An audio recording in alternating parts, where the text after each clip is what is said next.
Good morning. The Subcommittee on Oversight and Investigation will come to order.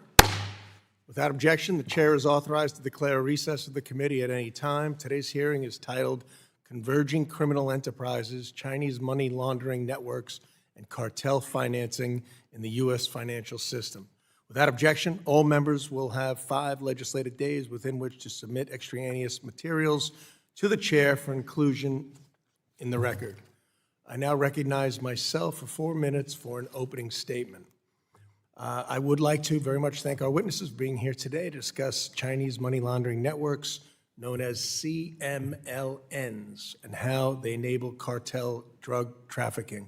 I appreciate my ranking member, Mr. Green, for being here as well. Importantly, CMLNs also finance scam centers and other fraud against Americans. So this directly ties in with this committee's other oversight work. These networks are not comprised of petty criminals. They are professional money launderers who move billions through our financial system. Today, Chinese money laundering networks are the dominant money laundering partner for drug cartels. These groups offer near instant transfers, charge fees low enough to undercut every other competitor, and assume the risk of laundering money. Additionally, the money laundering organizations often guarantee payments to the cartels, even in cases where law enforcement seizes the illicit funds. For cartels, the appeal is obvious: lower cost, zero risk, faster access to their illegal drug profits. According to FinCEN, between 2020 and 2024, approximately $312 billion in suspicious activity was associated with cartel-linked Chinese money laundering activities. That is $312 billion flowing through 489 unique depository institutions that were uncovered, over 200 money service businesses, and dozens of other financial institutions here in the United States. More concerning, that figure likely represents a fraction of the true scale, given it only captures suspicious activity that was detected and reported. These networks are also key to the cartel's procurement of precursor chemicals that produce fentanyl. Fentanyl remains the leading cause of death for Americans aged 18 to 45. Families have been destroyed, communities ruined, our healthcare systems overwhelmed. At the origin of that devastation are the Chinese money launderers. Thankfully, the Trump administration has been taking action. 8 cartels have been designated as foreign terrorist organizations. In July of last year, 6 members of a money laundering ring entered guilty pleas for funneling over $92 million in funds for cartels. In January of this year, DOJ charged Yan Lin, alleging him of laundering at least $27 million in fentanyl, cocaine, and meth proceeds. Accordingly, the FSC Oversight and Investigation Subcommittee, this committee, will begin investigating Chinese money laundering organizations to determine the full extent of their operations and how to best dismantle them.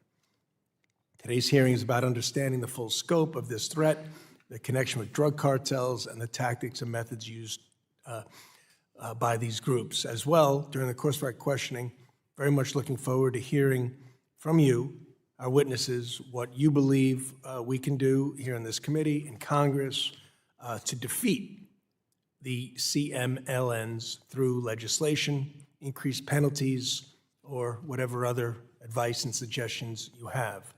Thank you, and I look forward to your testimony, and I do yield back. The chair now recognizes the ranking member of the subcommittee, the gentleman from Texas, Mr. Green, for 4 minutes for his opening statement. Thank you, Mr. Chairman. I thank the witnesses for appearing, and of course, I thank you as well for conducting this hearing today. Mr. Chairman, it is my belief that a better title for the hearing would be Exposing Converging Machinations, President Trump's Crypto Schemes, and Facilitation of Crypto Crimes in the U.S. Financial System.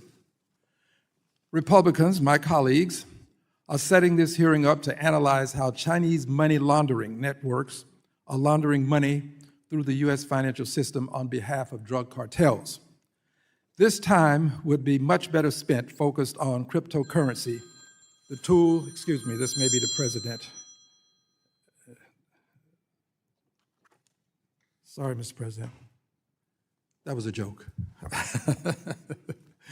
This time would be much better spent focused on cryptocurrency, the tool Trump cartels, CMLNs, and terrorists use. In 2025, there was a staggering 694% increase in cryptocurrency funds received by sanctioned entities. These criminal networks now rely on cryptocurrency because it enables the rapid transfer of funds on pseudonymous blockchains that make it difficult for law enforcement to trace them. This reliance on cryptocurrency, coupled with President Trump's own meme coins and deregulatory agenda, signals reckless cryptocurrency executives and these criminal enterprises that they may commit crimes with impunity. For example, in March 2025, Binance, the world's largest cryptocurrency exchange, helped World Liberty Financial, a cryptocurrency company predominantly owned by President Trump and his family. It was launched and they assisted in that launch. It was USD stablecoin. In 2023, because of Binance's failure to implement an effective Know Your Customer program, Binance facilitated transactions on its platform involving terrorist groups, fraudsters, scammers, and sanctioned persons in Iran. Binance's founder was found guilty for helping its users bypass sanctions. Binance did something that was unacceptable, obviously, and dubiously, in October 2025, Trump pardoned Binance's founder just 7 months after Binance helped the president and his family launch their stablecoin.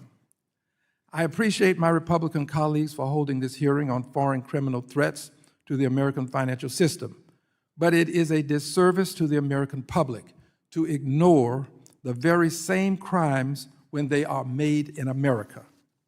Currently, many of my Republican colleagues are gutting anti-money laundering tools like the Corporate Transparency Act that law enforcement agencies use to crack down on criminal schemes and scams that often target vulnerable Americans. Regrettably, this past March, the bipartisan U.S.-China Economic and Security Review Commission concluded the U.S. anti-money laundering regime may be ill-equipped for the challenge of stopping transnational crime syndicates from exploiting cryptocurrency to launder the billions of dollars they steal from Americans each day. This hearing could have been a constructive bipartisan discussion of protecting American families from foreign and domestic cryptocurrency scams and criminal networks. But instead, my colleagues are ignoring these homegrown problems while Americans suffer. I thank you, Mr. Chairman, and look forward to our time with the witnesses. The gentleman's time has expired. Gentleman yields. We will now move to witness testimony. Today, we welcome our witnesses. First off, Ms. Liana Rosen. Ms. Rosen is a specialist in international sanctions and financial crimes in the Foreign Affairs, Defense, and Trade Division at the Congressional Research Service. Ms. Rosen received her bachelor's degree from Duke University and her master's degree from Georgetown University, so welcome. Next, we have Mr. Leland Lazarus. Mr. Lazarus, the founder and chief executive officer of Lazarus Consulting, LLC. Mr. Lazarus formerly worked for the U.S. Southern Command and served as a State Department diplomat in China and the Caribbean. Mr. Lazarus received his bachelor's degree from Brown University, his master's degree from Fletcher School of Law and diplomacy at Tufts University. So welcome, thank you. Mr. John Cassara.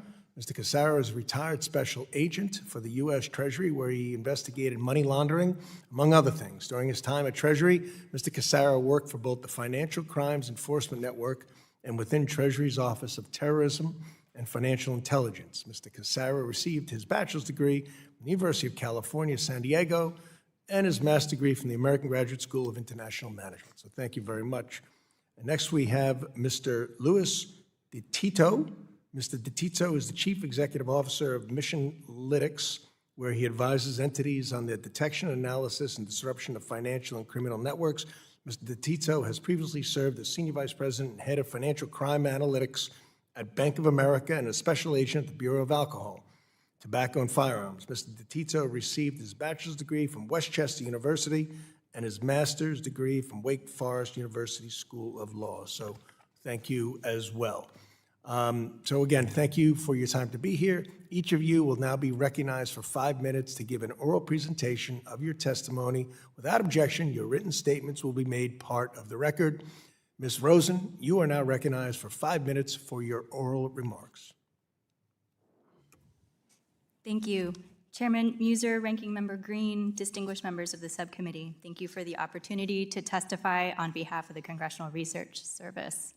My name is Liana Rosen, and I'm a CRS specialist on international sanctions and financial crimes. So the subcommittee asked CRS to provide an introduction to what Chinese money laundering networks are, why they've emerged as a major money laundering threat, who is involved, and where and how they operate. I'll use my time today to begin to offer top lines on all of these questions, drawing from a range of US government and other public reporting. To start, Chinese money laundering networks, or CMLNs, generally refer to a type of professional money laundering services provider that operates in the United States and involves money laundering associates that may be located in multiple foreign countries, including the People's Republic of China. The actors involved may include US nationals with kinship or cultural ties to China, as well as PRC citizens, among others.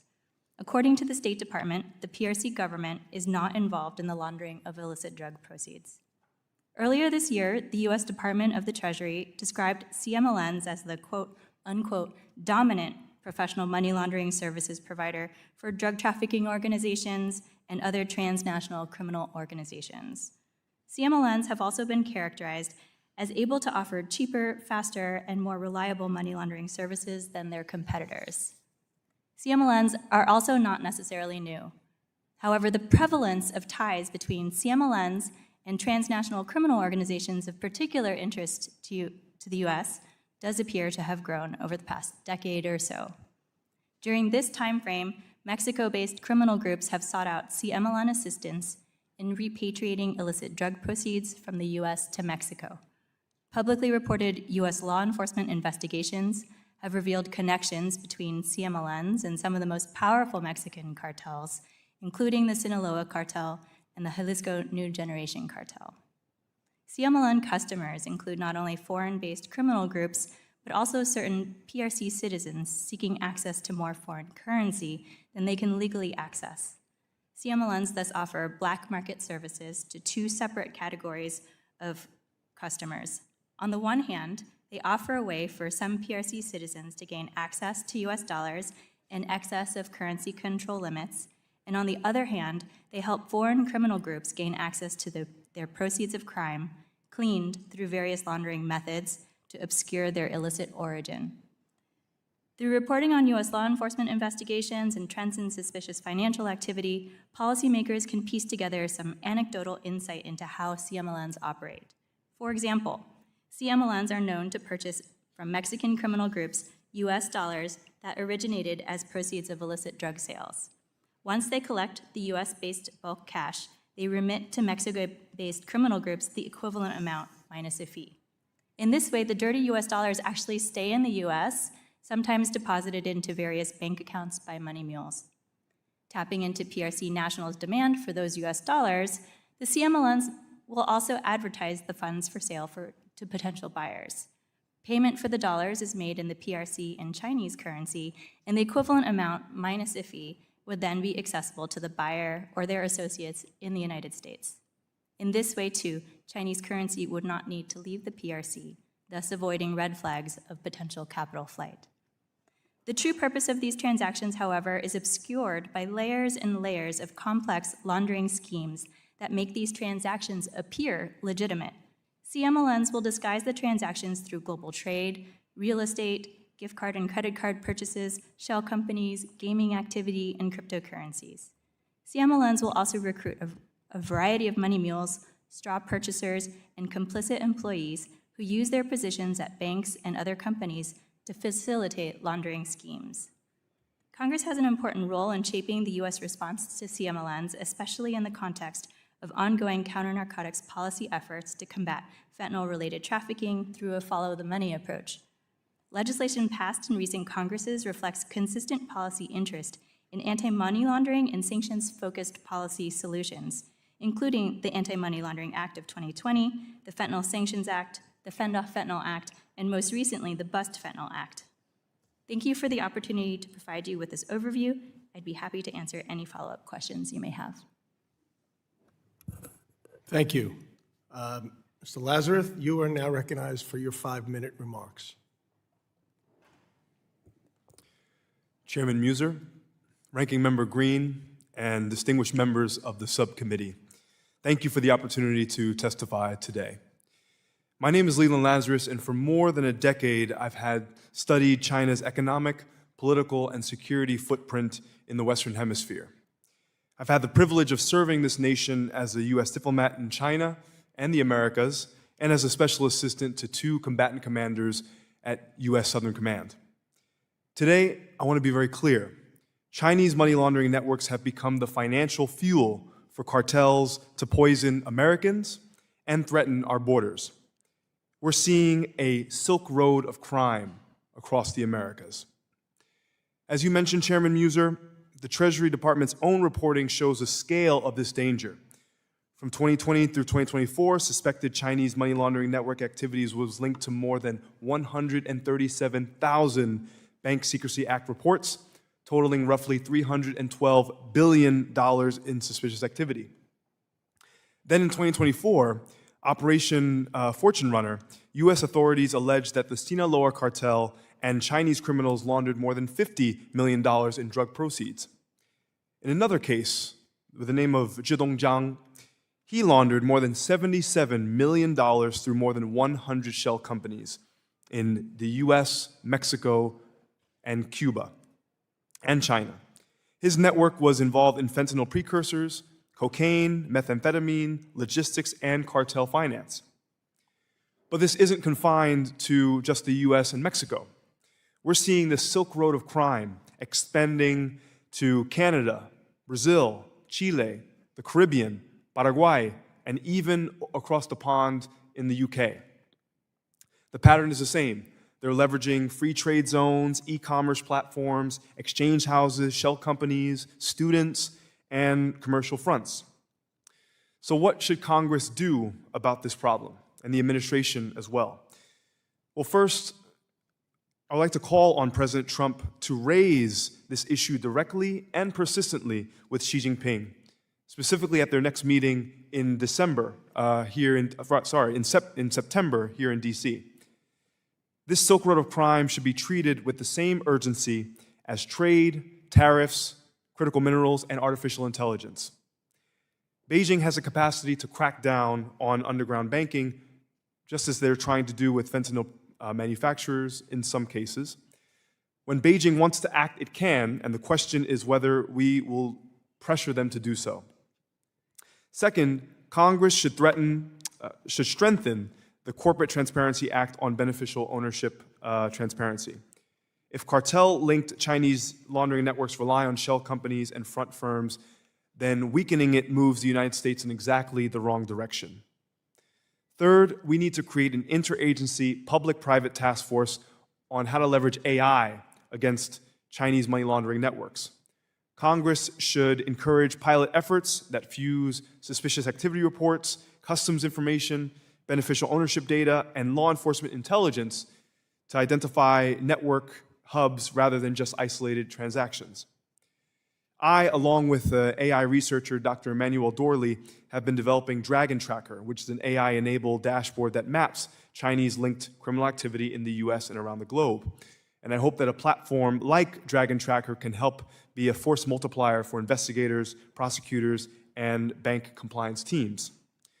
Fourth, we've got to expand and update existing legislation to cover Chinese money laundering activities.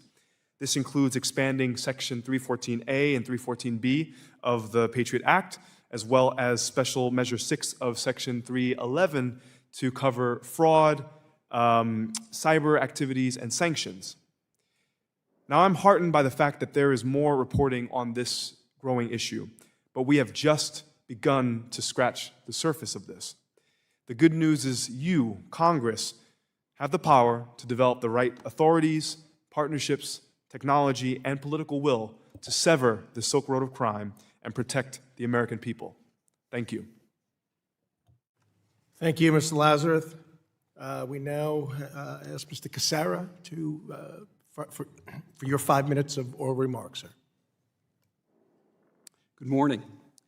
Chairman Muser, Ranking Member Green, and distinguished members, thank you for the opportunity to testify today. It is an honor for me to be here. According to Mr. Ron Paul, a respected international anti-money laundering authority, he says, and I quote, "Anti-money laundering legislation is the least effective of any anti-crime measure anywhere," unquote. Why does he make such a powerful statement? Primarily because of the magnitude of the problem and the metrics that show our anti-money laundering efforts fail 99.9% of the time. In other words, as my friend and colleague Raymond Baker says, quote, "Total failure is just a decimal point away." The failure to successfully combat money laundering has dramatic impact. Your constituents see it in their families and their communities. The opioid, heroin, and cocaine epidemics are devastating. Gang violence, fraud in government programs, corruption, human trafficking, e-commerce fraud, texting scams directly impact Americans. These and other criminal activities exist because of the illicit money they generate. Criminals are motivated by greed. In my written statement, before discussing the Chinese money laundering threat, I thought it important to first emphasize how pervasive money laundering is and the vulnerability of the U.S. financial system. I discussed what I call the metrics that matter: forfeitures and convictions. In summary, our federal forfeiture rate is less than 1% of the money laundered. And to be caught and convicted for money laundering in the United States, a criminal has to be really, really stupid or really, really unlucky. Our anti-money laundering environment is increasingly exacerbated because China has become the biggest transnational criminal actor and money laundering threat in the world today. Yes, China's involvement with fentanyl production and cooperation with cartels rightfully deserves attention. But instead of focusing on a single issue, we should examine what I call the totality of CCP Inc.'s involvement in criminal activity, money laundering methodologies, and enablers. They are intertwined and mutually supportive. In my latest book, I show how China leads the world in the top 12 categories of transnational crime.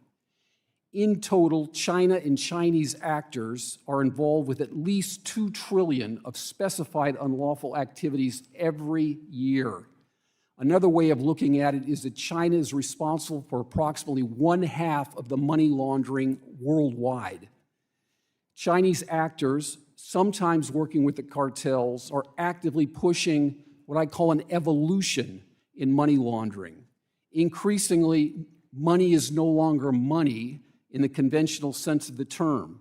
Chinese money launderers are experts at money transfer without money movement. The dirty money increasingly stays in place. Value is exchanged or swapped. Law enforcement is challenged to follow the money when illicit money doesn't move. China is the largest trading nation in the world, $6 trillion in 2025.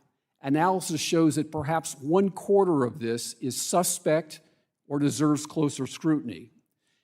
And this is important because trade is involved in the movement of capital, and China leads the world in capital flight. Trade is wrapped up in Chinese underground banking systems. Trade historically and culturally is also involved with value transfer and Fai Qian, or flying money.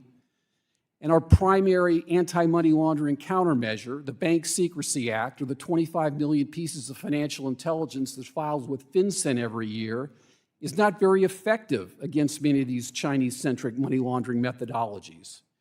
In my written testimony, I briefly explained some of the most challenging, including the manipulation of trade, black market exchanges, capital flight, mirror swaps, and flying money.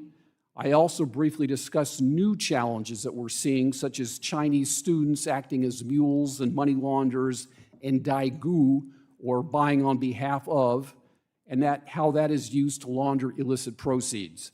I conclude my written statement with a number of recommendations. I look forward to our discussion. Thank you. Thank you, Mr. Cassara. We now recognize Mr. DeTitto. You are now recognized for 5 minutes for your oral remarks. Education, framework, and analytics. Chairman, ranking member, and distinguished members of the committee, thank you for the opportunity to testify on the growing convergence between Chinese money laundering networks, or CMLNs, and cartels inside the U.S. financial system.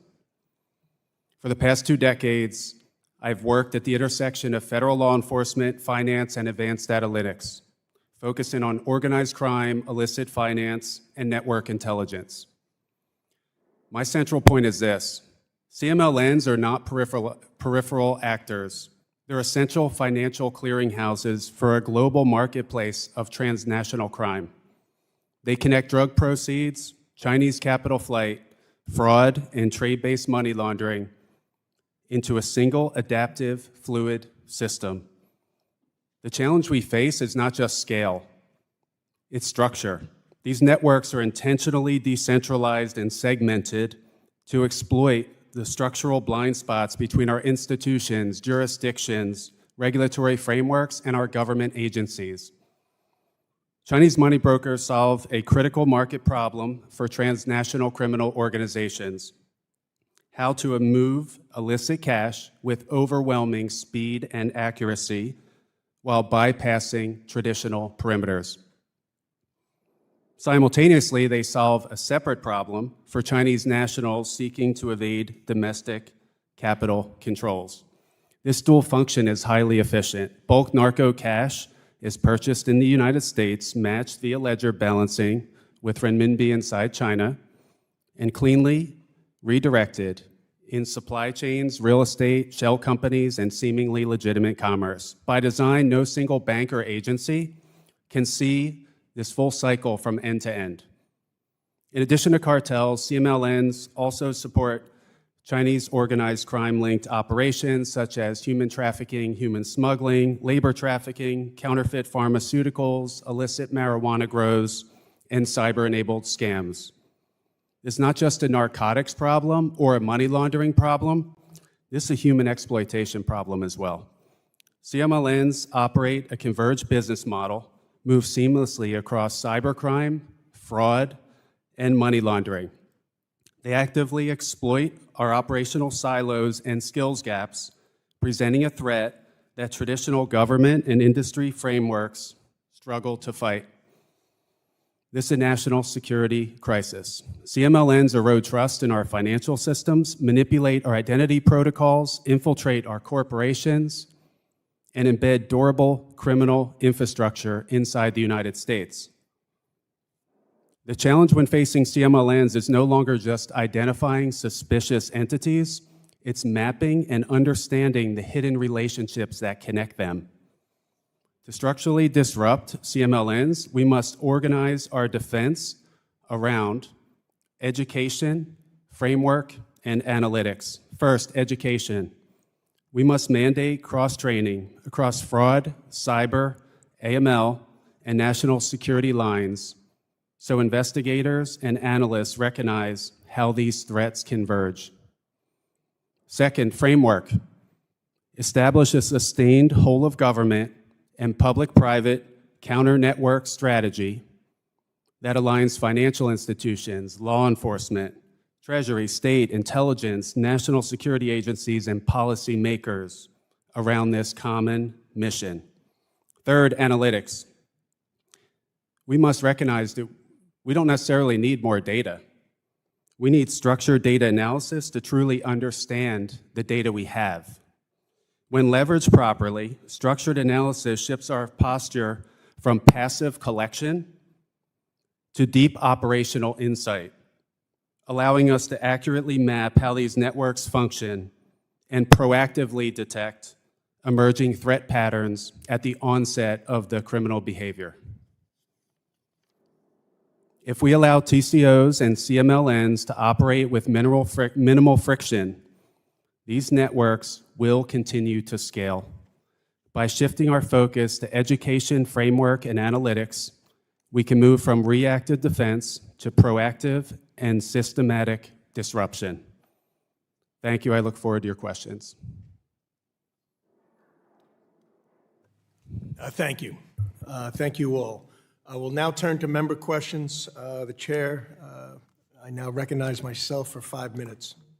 So, again, this is a very, I think, revealing and important hearing, one that maybe isn't all that well known by the American public or perhaps even Congress, and that's what we're here for. We want to determine what it is, what's going on, what's being done to defeat it, to mitigate these transactions that include drug cartels, that include human trafficking and death of many Americans, and what we can do about it moving forward.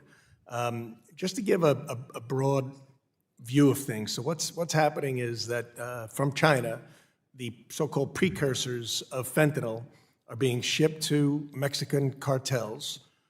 Mexican cartels are developing fentanyl, shipping it to the U.S., making the sales take place. Within the U.S., the various players and actors there, both for the cartels and for some Chinese foreign nationals that are here, are laundering the money, taking the U.S. dollars they received and converting it into pesos, for the most part, shipping those pesos back to Mexico, where Mexico then converts them again from pesos to Chinese currency, which goes back to China. I mean, it sounds a little complex, but it's not. It's actually pretty simple. So everything's laundered, and meanwhile, they're engaged in developing and causing illegal drugs to be heavily sold within the United States. So it's a business. It's a machine. So, Mr. Rosen, can you help describe, or Ms. Rosen, my apologies, what the Chinese money laundering networks, or CMLNs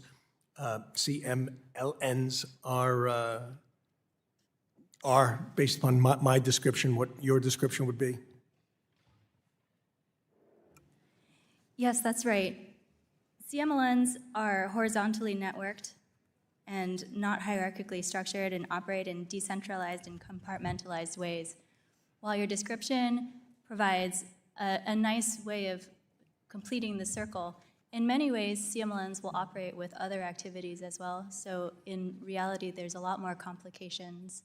For example, on the trade-based money laundering side, the individuals involved may not realize that they're engaging in illicit drug proceeds.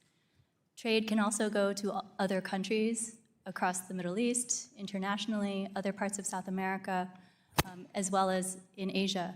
Right. So the picture in reality can potentially be much more vast. Okay. Yeah, I was in South America recently, and there's no question this is a serious concern there. Mr. Cassara, I'm going to jump to you quickly. The mules that you described, can you define what you mean by the mules? Sure. Money laundering is in 3 stages: placement, layering, and integration. The first stage is placement. They try to get bulk cash, if you will, the proceeds of crime, say drug proceeds, into a financial institution where basically then it can go further, be layered. The problem is picking up that bulk cash and then getting it into a financial institution or getting it into a business that's cash intensive that can then use that influx of money to make it appear legitimate. So they need a number of people to do that, generally taking smaller sums of money right. and then placing it into an area where it can be further laundered, layered, and then integrated. Okay. AI is coming into everything, of course, and I read through how the flags go up for how to catch some of this money laundering from taking place and drug sales. Are we utilizing technology? Is FinCEN, is law enforcement using our technology as a weapon, or is it being used against us? Mr. Lazarus. Thank you for that question, Chairman. I think that the Chinese money laundering networks are becoming increasingly sophisticated in leveraging AI to, for example, open up hundreds of different shell companies at a single time. Or from the digital scam point, to use it to specifically target everyday Americans, whether you're living in a rural area or in a city. And so I think that we really do need to leverage AI to get after this issue as well. I think, as my colleague had mentioned, the issue is not having more data. The issue is to basically bring this all into a one-stop shop platform in which you're bringing in suspicious activity reports and beneficial ownership data and intelligence from both local law enforcement and intelligence agencies so that we really get a whole bigger picture of what's going on here. Thank you. More questions, but my time has expired. I yield back. I now recognize Ranking Member of the full committee, Mrs. Waters from California, for 5 minutes for questions. Thank you very much. Mr. DeTitto, some of today's witnesses have highlighted the money laundering risk associated with cryptocurrencies, underscoring the need for proper safeguards for the crypto industry. Yet the Trump administration, with the support of congressional Republicans, has been weakening oversight of digital assets. They've jammed through weak stablecoin and market structure legislation, creating rules that put the Trump family and its wealth ahead of America and its security. Transparency International US says that Republicans' proposed laws and rules are, quote, opening the door to a new era of illicit finance, enabling America's adversaries, corrupt officials, and other bad actors to exploit the stablecoin ecosystem to launder money, finance corruption, and evade U.S. transactions, end quote. As a former law enforcement investigator and a banker focused on financial crime, Mr. DeTitto, do you believe that crypto companies should not have to detect and report on suspected financial crime as banks and other financial companies do? Would this harm law enforcement's ability to detect and deter all kinds of bad actors? What do you think?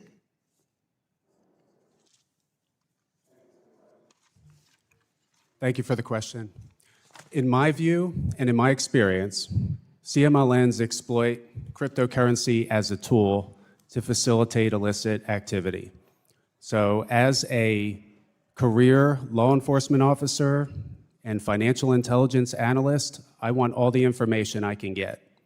So if I can get more information that completes the picture on how comprehensive these networks are operating, how they function, and gathering more intelligence on the illicit behavior and the extent of the illicit behavior, I want all of it, including at cryptocurrency exchanges. Thank you. After years of lagging the major economies of the world, the U.S. finally established a beneficial ownership database, only to see it dismantled unilaterally by the Trump administration. Republicans are trying to make this deficiency permanent. Shell companies have been used for years by money launderers to move and hide illicit funds with few restrictions through the U.S. Now, the only reporting left about the identities of shell companies is really the reporting to banking institutions, which the Government Accountability Office concluded was not sufficient for a number of reasons. With respect to money laundering investigations, just how much more difficult is it for law enforcement's job when investigators do not have accurate and specific knowledge of who truly owns or controls the shell companies that are used to gain access to and through the banking system?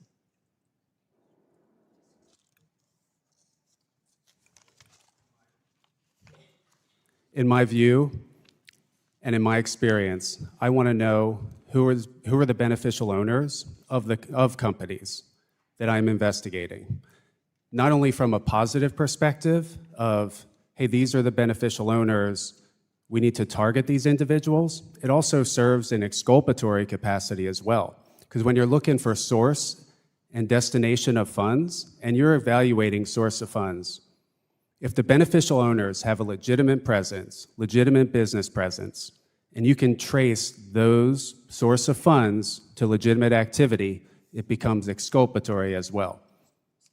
So I want more information on the ownership. And as one of my colleagues stated, GenAI, the CMLNs are using GenAI to establish shell companies day after day.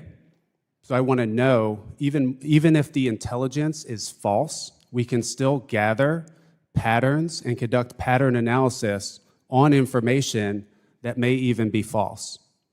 So I want more intelligence. Thank you for that, because I have been told over and over again that it's just too difficult to find out who these beneficial owners are, that they have ways of doing business that keeps those who are trying to get the information from ever finding out whom they are.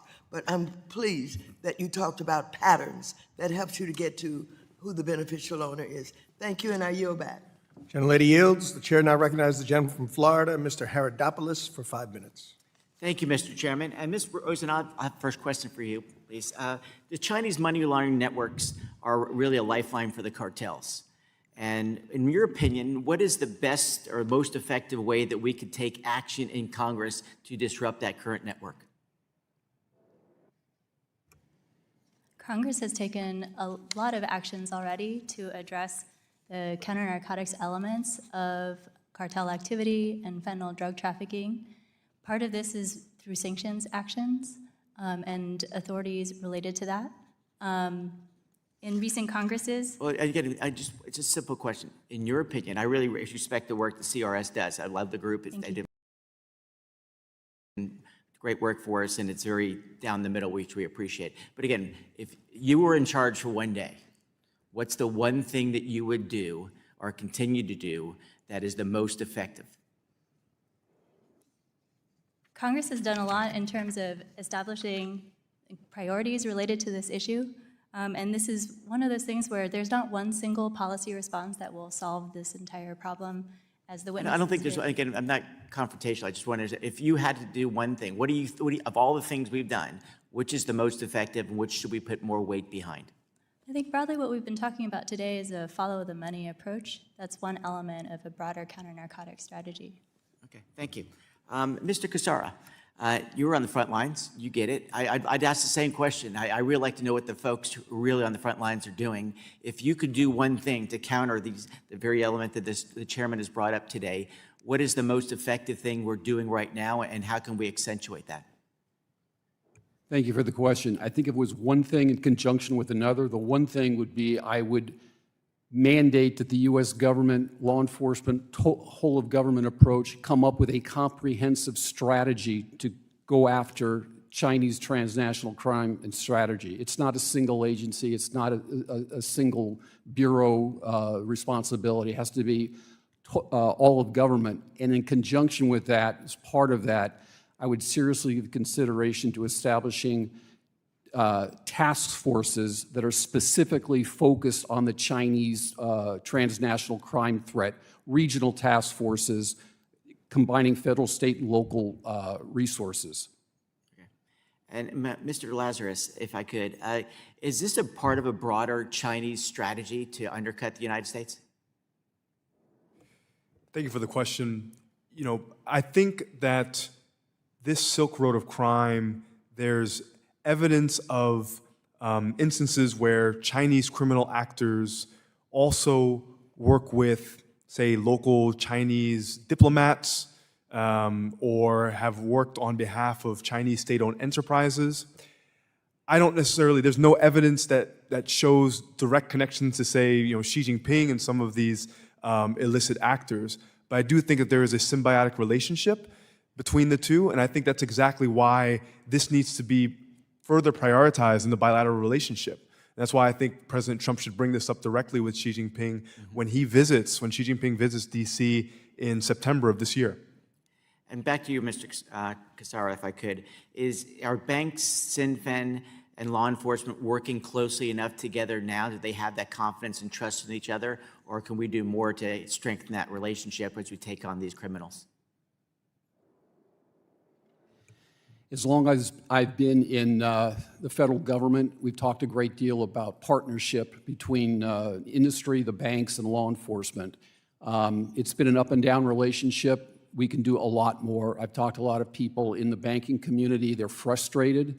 They don't get the guidance they believe they deserve from law enforcement, from FinCEN. They consistently complain that there's no feedback if they give them this amount of information. And they're frustrated because their anti-money laundering compliance programs for banks alone cost roughly about $50 billion a year, or about 25 times more than we actually recover criminal proceeds every year. The current system is not working.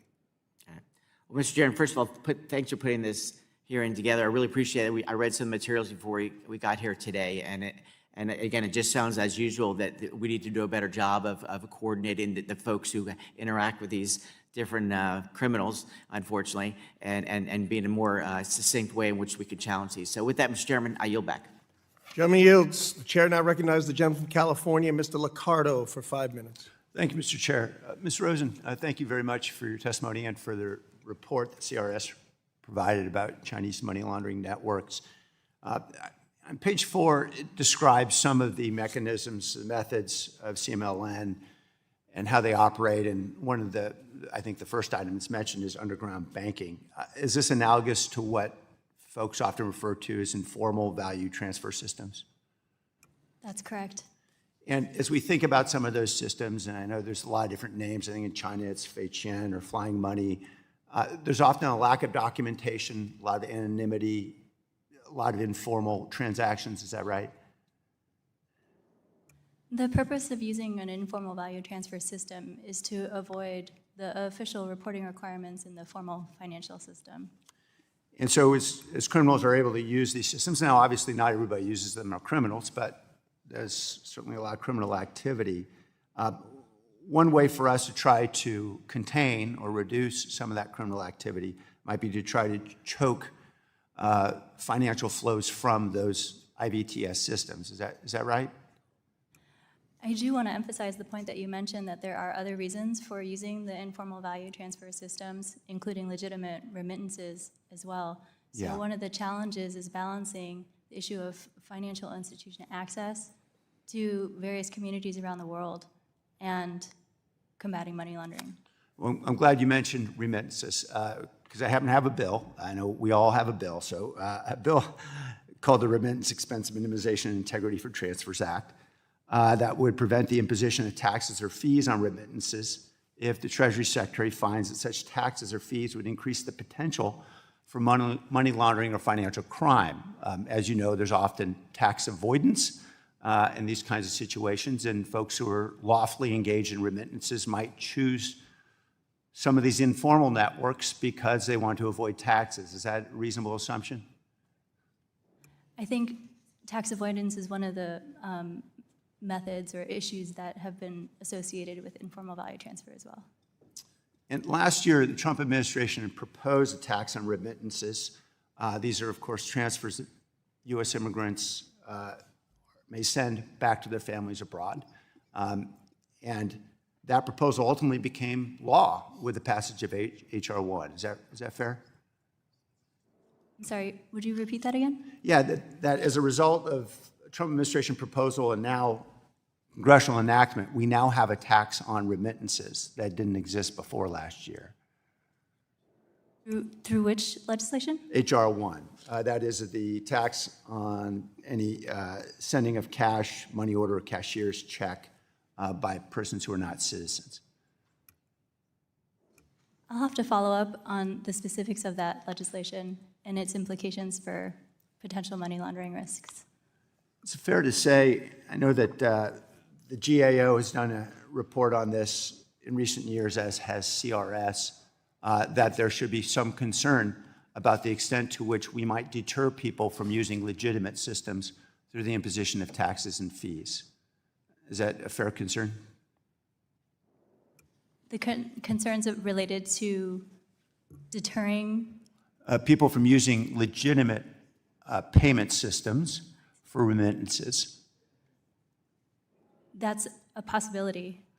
And it's fair to say that folks who are engaged in using remittances are particularly cost-sensitive. They're often families in great need. Is that fair? Remittance payments and the fees associated in the formal financial sector can be substantial. Thank you. I think you can understand why I'm particularly concerned, and we should all be concerned about the impact of these taxes on families who rely on remittances for their very survival. Now, I just wanted to turn a quick question, Mr. Cassara. I appreciate very much your work in many years of service to the country. You mentioned that an awful lot of this crime is happening where we see money transfer but no money movement. Is that right? That's correct. There's always been money transfer without money movement historically and culturally. Some of these underground financial systems that you've been talking about are basically just that, countervaluation, this type of thing. But we're seeing more of it today. We're seeing ancient systems combined with 21st century technology and swapping and exchanging.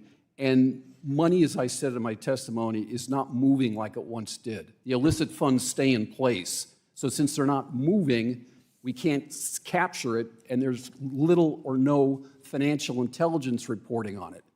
And that's particularly true with regard to crypto. Crypto is another topic altogether, but generally speaking, yes, it's much more difficult for law enforcement to follow the money when it comes to crypto, although we're making progress in that regard. So I'll just conclude by saying I'm particularly concerned to the extent that we have known Chinese nationals who control DeFi systems that are purchasing, for example, $200 million of Trump meme coin, $75 million of World Liberty Financial crypto. I don't understand. Gentleman's time has why they're not under expired. Investigation. Thank you very much, sir. The gentleman's time has expired. The gentlewoman from Georgia, Miss Williams, is now recognized for 5 minutes. Thank you, Mr. Chairman, and good morning, everyone. I represent Georgia's Fighting 5th Congressional District, centered in Atlanta, and I want to talk about something that sounds a little complicated, but it's actually very simple. At least it is in my mind and the people that I serve back home. Foreign criminals laundering money through American real estate using anonymous LLCs. Here's how it works. They buy property. The LLC has no identifiable owner. The property sits while the money gets clean. And the Atlanta Journal-Constitution documented exactly what anonymous LLC ownership looks like on the ground in a community in my district, Ashview Heights, when a shell company owned a blighted property and a reporter spent a week trying to find the actual owners. This is because the U.S. law didn't require anyone to say who actually owned the property. And that is a problem. We can't know if it's a small investor, a multinational company, or a criminal network. And right now, we have no way to find out. Congress passed the Corporate Transparency Act to fix this, but Republicans have been determined to roll it back. And that, too, is not okay. So I have a few questions about what that actually cost the people that I serve back home. Mr. Cassara, at a basic level, why does real estate money laundering through anonymous LLCs matter as a national security and financial crime issue, and why is property an attractive vehicle for criminal networks like the ones we're discussing here today? Thank you for the question. There have been a number of studies, not only in the United States, but around the world, that has shown that the purchase of real estate, commercial, residential real estate, is one of the most popular means by money launderers to place, layer, and integrate their illicit proceeds. Placing cash purchases, for example. Layering, you just described LLCs, lack of beneficial ownership information, non-transparency, and then integration, the final stage of money laundering when you want to try to legitimize it. You purchase properties, shopping centers, homes, this type of thing. Time kind of limits me. I could go here in a lot of different directions, but we see this increasingly as a problem for American citizens when you have a large amount of foreign capital coming in, a lot of this from China, but not just China, that are purchasing these properties for cash, Chinese, for example, largest foreign buyers of American real estate. About 70% of purchases are in cash. We don't know where this cash is coming from. Some of the money that we do know is here. It's illicit proceeds of drugs, for example, and they're swapping this money out, as we kind of described in the testimonies. And so you've got illicit funds purchasing up these properties, driving up prices for wannabe home buyers. And that's exactly what we're feeling at home. And that's why this issue, which seemed a little complicated, hits right home for the people that Everybody I represent. can feel this. We're seeing the housing market across the board, whether it's in Atlanta, whether it's somewhere in rural America, we're all experiencing the same thing. So beyond the financial crime itself, what does this actually do to the communities where the properties sit? And what do neighborhoods have to lose when a shell company owns property on their block and no one can even find who's responsible for the ownership? I've been in anti-money laundering work for well over 30 years, and I've seen a slow, steady progression of legislation, rules and regulations. And if I can say the one missing link that law enforcement needs is beneficial ownership information. I'm not saying that Corporate Transparency Act was the best thing since sliced bread. I personally came up here with the FACT Coalition and others trying to make this a reality. Perhaps the end product was not what we wanted. There's room for improvement, but I'm not here to argue the pros and cons of the CTA, but what I am telling you from a law enforcement perspective is that's the one missing piece that we need. We need beneficial ownership information. How can we make it efficient and effective? I leave that to others, but we need that. So quickly, Mr. Rosen, the Corporate Transparency Act required LLCs to disclose their beneficial owners to FinCEN. If that law were fully in effect today, how would it change law enforcement's ability to trace money laundering through real estate? And how would it help people like those back home in Asheview Heights? Thank you for the question.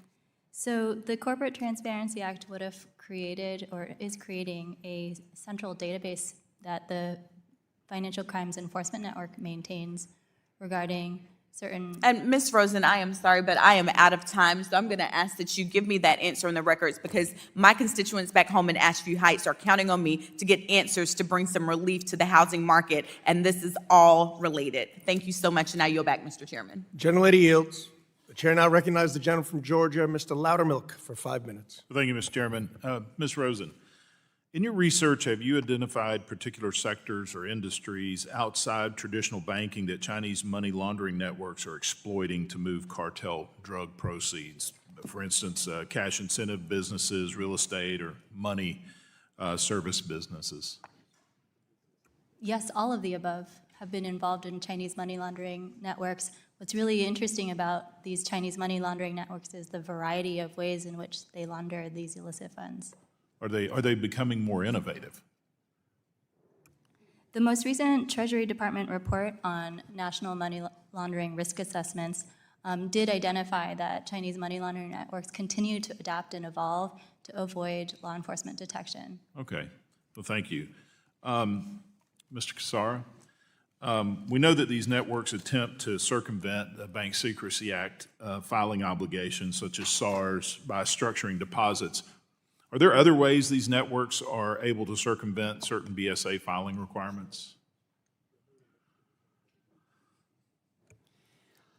Unfortunately, for a lot of these underground methods that basically is the problem and trade-related things, our Bank Secrecy Act reporting requirements just don't do a very good job of capturing it. We have roughly 25 billion pieces of financial intelligence that are filed every year with Treasury's FinCEN. SARS could possibly be the best, and there are some SARS that capture it, but not enough. And one thing, if I may, we've got a lot of intelligence. We could use more. I agree with my colleagues, but what we're really lacking are agents on the street to take this intelligence and to work the cases. That's where we're falling down. We don't have enough agents out there to make these cases. We can have the best leads coming out of Treasury's FinCEN. Right. But if they get referred to an office and it's just going to go in somebody's inbox, paper or digital, and sit there because they don't have enough resources, we're not making cases. So I fully understand where you're going with that. Needing more resources is always important. But regarding FinCEN and SAR filings, under the current regime or the way that it's structured, is it a timing issue that the institutions are not filing real time? Is it just the mass of the data that is filed that you have to go through? What is it structurally about BSA that prohibits really from you being able to track these perpetrators now? There's approximately 5 million SARs filed every year with FinCEN, probably about half between financial institutions and half with money service businesses. That's a lot of information to process. Right. Historically, FinCEN has failed on their analysis of that information. Their technology systems, their analysts themselves, their management system has historically been weak. I'm not just saying this because I used to work at FinCEN. Look at the record, ask the questions, and what I'm saying is absolutely accurate. So the problem is not so much the intelligence, although we can always improve on it. It's getting the information, focusing on it, prioritizing it, most importantly, getting it out to the agents in the field, and then having the mandate and the resources to work the cases. That's the problem. It's in the field. We don't have enough people out there to work the cases. All right, thank you. Mr. Lazarus, on June 3rd, 2026, a Chinese national residing in Beaufort, Georgia, pled guilty to money laundering charges. He was engaged in a very sophisticated trade-based money laundering scheme that involved purchasing electronics with drug cash and exporting them to foreign conspirators. And according to the Department of Justice, this Chinese national operated in Georgia, North Carolina, and South Carolina. And we see cases like this one. What does it tell us about how deeply embedded these networks have become in the United States? I think, sir, that this is one example of a growing trend that we've seen of Chinese criminal individuals who are able to not just launder money, but also engage in other types of illicit activities, wildlife trafficking, human smuggling, leveraging real estate in order to also do drug trafficking, and increasingly ties or connections to Chinese government officials. And we're not just seeing that in the United States as well, we're also seeing that in Canada, in Brazil, in Paraguay, certainly in Southeast Asia with the digital scam farms. And so it is a growing trend that I think we definitely need to figure out a way to try to find a one-stop shop system to share information about these trends so that law enforcement agents, whether they're in Georgia, whether they are in where I am in Miami, or if they're in Latin America or anywhere else, can get a sense of lessons learned and tools to get after this issue. Thank you. I yield back, Mr. Chair. Gentleman yields. The chair recognizes the chair of our subcommittee on national security, Mr. Davidson of Ohio, for 5 minutes. Thank you, Chairman, for organizing this hearing. Thanks to our witnesses for your work in this field and your efforts to help us make good policy here today. We know cartels engage in criminal activity for one basic reason: it's profitable. They traffic fentanyl because it generates lots of revenue, and when one drug becomes less profitable, they pivot to another. They shift routes, tactics, and operations the same way any business responds to market conditions. If we want to weaken the cartels, we need to stop focusing solely on the products they move and start focusing on the money they make. A lot of times our government focuses with different agencies on different kinds of activities. The reality is the same transnational criminal organization is involved in all sorts of these things, and all of it for the money. The most effective way to disrupt cartel operations is to make their crime unprofitable. That means following the money, targeting illicit financial networks, and cutting off the flow of funds that allow these organizations to continue to operate and expand. When we take away their profit and their cash, we take away the cartel's ability to continue targeting and hurting Americans. Ms. Rosen, FinCEN identified approximately $312 billion in suspicious activity tied to Chinese money laundering networks and cartels between 2020 and 2024. Of that activity, do you have any idea what percentage was ultimately disrupted or resulted in enforcement action? As a proportion of that specific amount, the $312 billion, those were from suspicious activity reports and other transaction reports that Treasury received. That is the starting point for investigations, and it's not clear in the public domain how they connect specifically to certain law enforcement cases. Yeah, we don't have good metrics. Mr. Cassara, earlier this year, just to build on that question and then also follow up on this, earlier this year, the administration designated several cartels as foreign terrorist organizations. From a sanctions and financial enforcement perspective, what practical authorities become available when an organization is designated as a terrorist organization that aren't available when it's treated solely as a transnational criminal organization? I can't answer your question with specificity because I'm no longer in the government and I don't have the latest guidance, if you will, about what new authorities you have. Obviously, it's a powerful tool. We're happy to have it, speaking for law enforcement.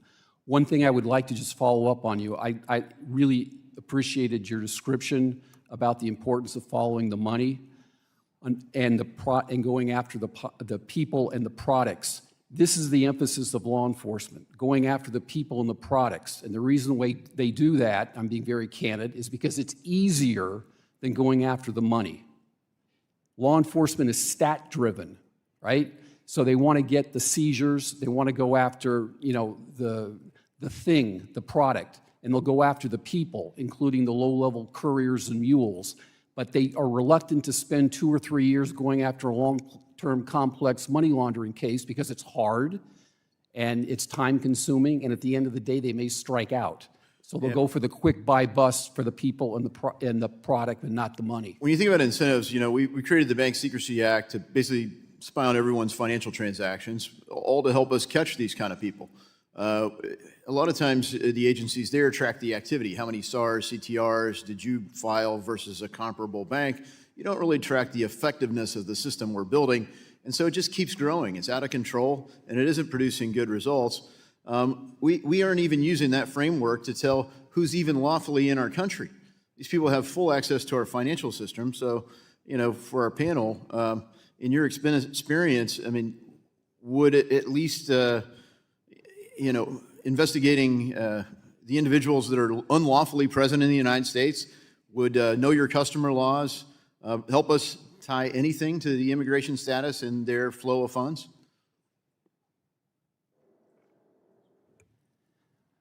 I thought for a long time that controlling our border was probably the most important thing we could do to combat a number of these issues that we're focusing on today, whether they be, associations with the cartels, whether it be fentanyl trafficking, whether it be human trafficking or whatever. And I think since we've started to enforce our southern border again, I think you can see fentanyl seizures have fallen, and it is enforcement of the border is one of the most efficient methods we can take to combat some of these issues. The border is, in fact, secure, and we didn't have to change laws to do that.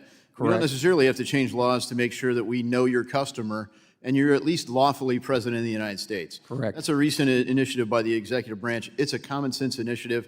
You've got people that are committing crimes already illegally in the country, and we're not even filtering that out.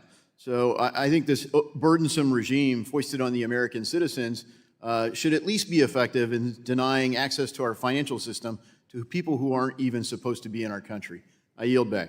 Mr. Chairman. Yes. Mr. Chairman, I ask unanimous consent to enter an Atlanta Journal-Constitution article, Nobody Home, How Legal Corporate Secrecy Harmed One Atlanta Neighborhood, for the record. Without objection, Ms. Williams. Thank you. The chair now recognizes the ranking member of our Subcommittee on Oversight and Investigations, Mr. Green of Texas, for 5 minutes. Thank you, Mr. Chairman. I thank the witnesses, and I'm appreciative for the intelligence that you've shared today.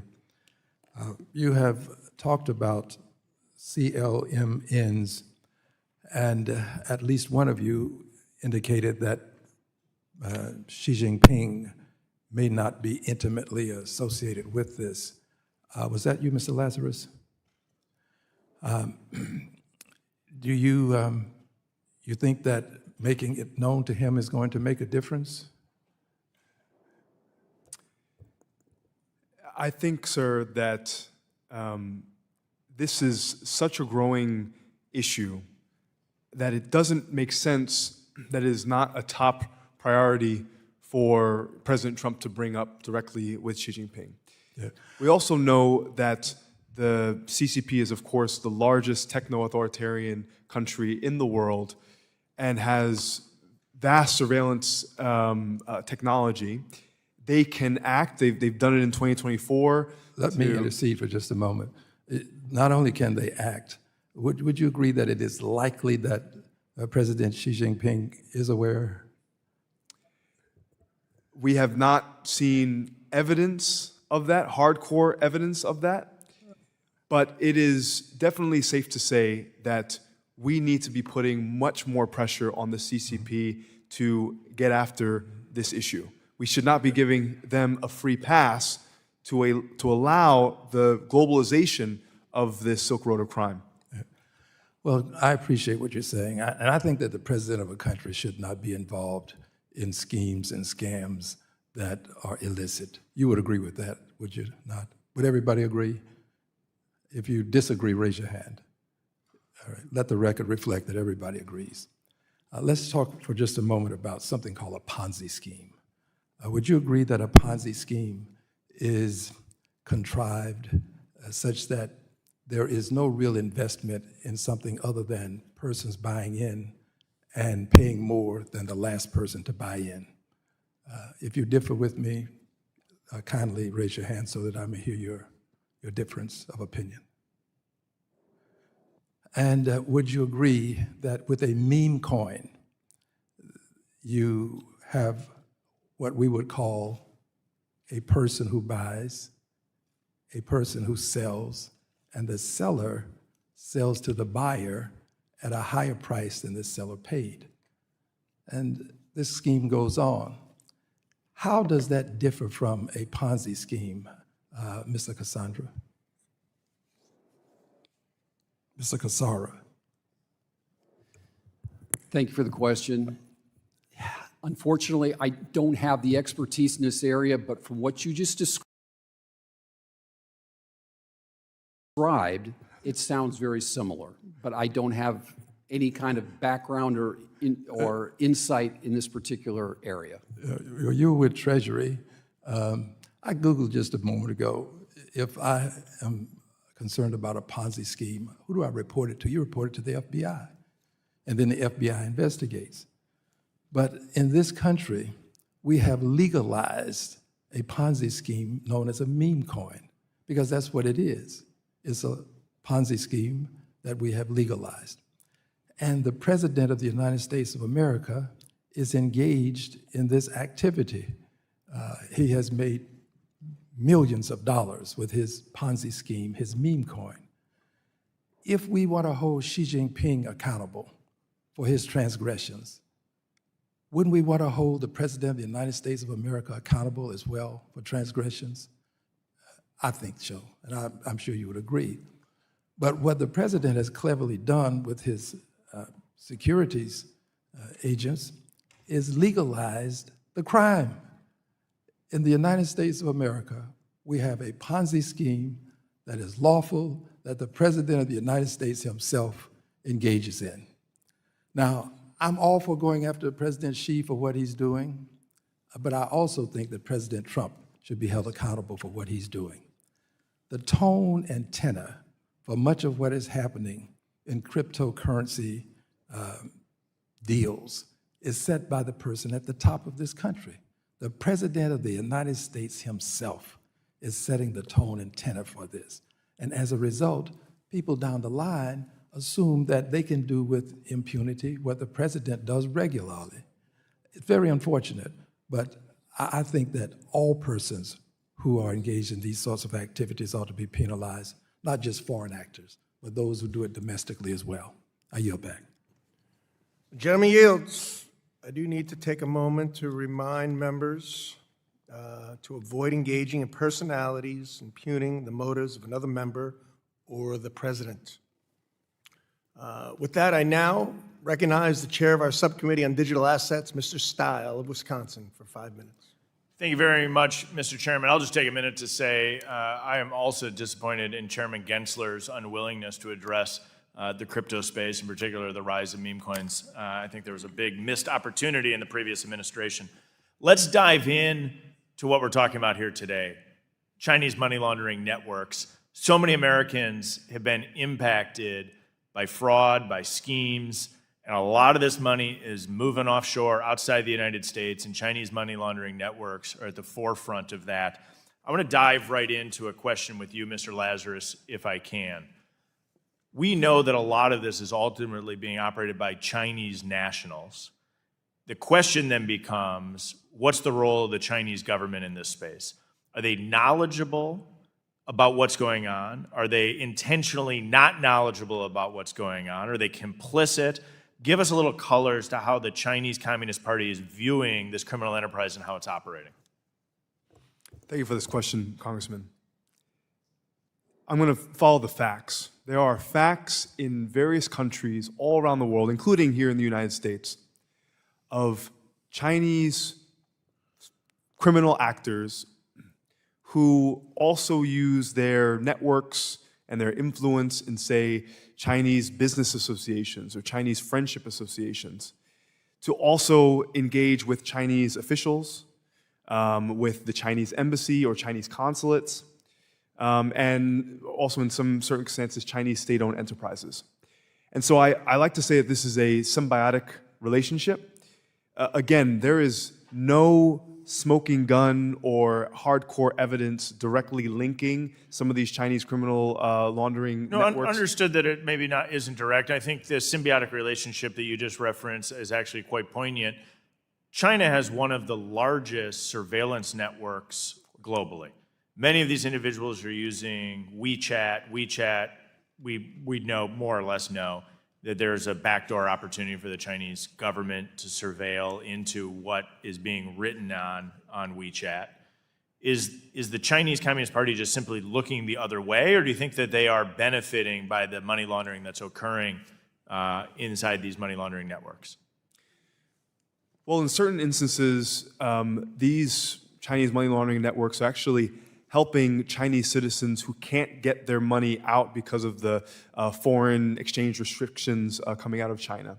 So in certain senses, they're actually trying to circumvent the laws of the Chinese. There's really significant capital controls in China. Exactly. So in a sense, some of this was created by China's own making and trying to control individuals from getting their money offshore outside the control of the Communist Party. Correct. But at the same time, there's other individuals that are moving these funds that are probably politically connected in China, and China's looking the other way. Is that your analysis? 100%.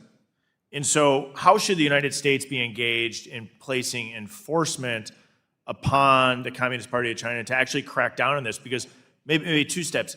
Can the Communist Party of China crack down on this operation? If so, how can the United States place leverage to get them to do that?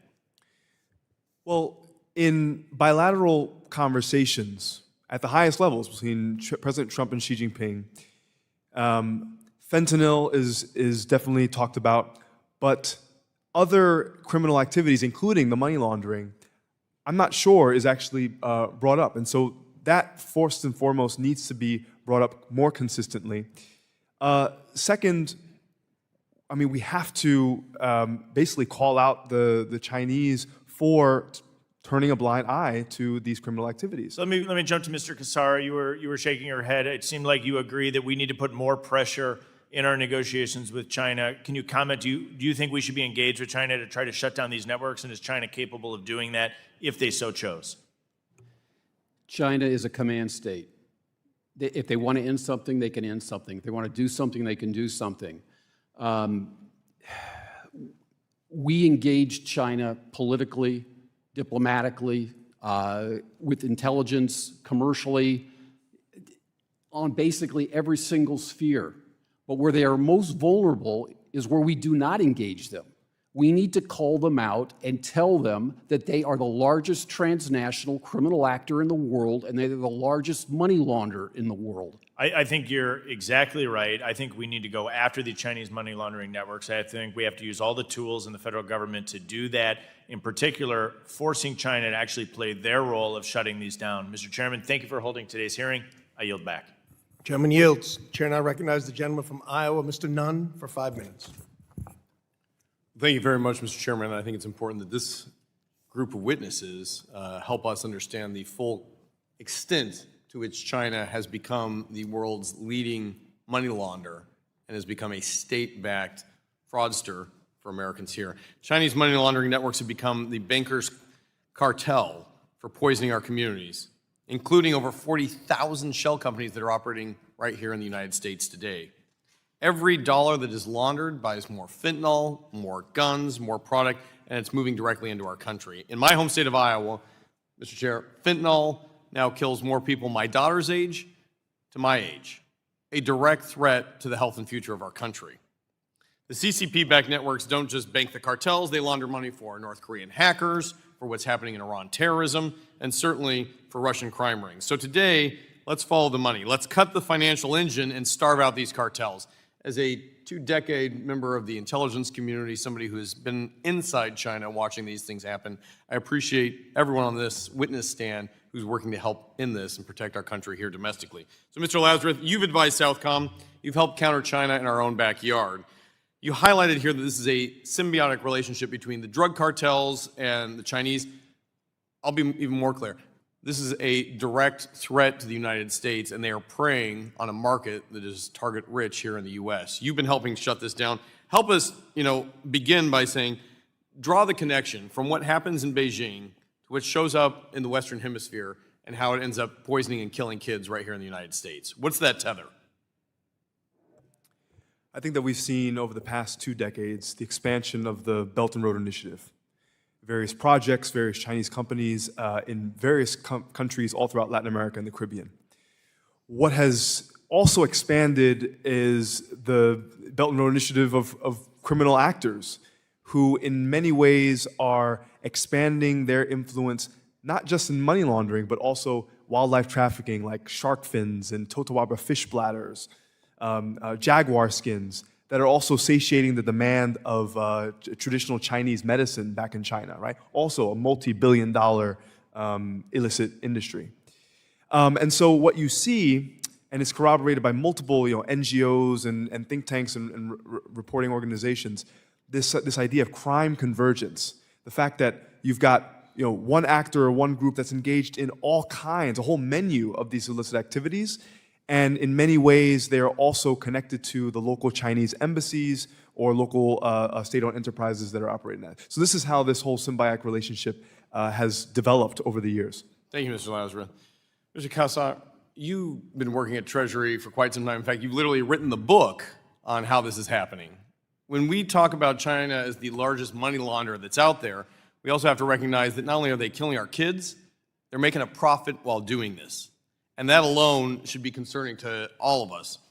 Now, most folks back in my farm state of Hawkeyes in Iowa don't know what something called a mere transaction is, but it's a transaction where money settles without a single dollar actually even crossing the border. In plain terms, why do these networks make it so much harder to catch than our old form of just bags of cash leaving the country, and how do we get after it? We established the Bank Secrecy Act about 1970 to give financial crimes investigators tool to follow the money. Those were the days where large amounts of drug money were sloshing around through Western financial institutions. We could follow the money trail. Right. Things are different today, okay? We still have those tools. We still get 25 million pieces of financial intelligence, but from what you just described, where money stays in place, money transfer without money movement or swaps and exchanges, the money no longer moves. The illicit money stays in place. Things are settled up overseas, Mexico, China, wherever, and there's no trail to follow. So the financial intelligence that we rely on, right, to fight the war on drugs is basically ineffective. The other problem we have so much financial intelligence being filed now, 25 million pieces, we can't separate it out. It's all junk. We need to focus, we need analysis, but most importantly, we need boots on the grounds, meaning we need criminal investigators to work the streets, to work the ports, to work cases, and to be educated up on these underground systems that are so problematical now. Mr. Cassara, well said. And it's one of the reasons we are leading in the CCP committee my bills, the Bridge Act and the Trains Act, to go after these international criminals that are operating and bleeding out nearly $500 billion annually from our U.S. economy, not to mention fight for these families who have lost kids. Thank you very much. I yield my time. Gentleman yields. Well, I would, seeing no more members, I want to thank all witnesses for your testimony today. Without objection, all members will have 5 legislative days to submit additional written questions for the witnesses to the chair. The questions will be forwarded to the witnesses for their response. Witnesses, please respond no later than July 14, 2026. This hearing is adjourned. Thanks again.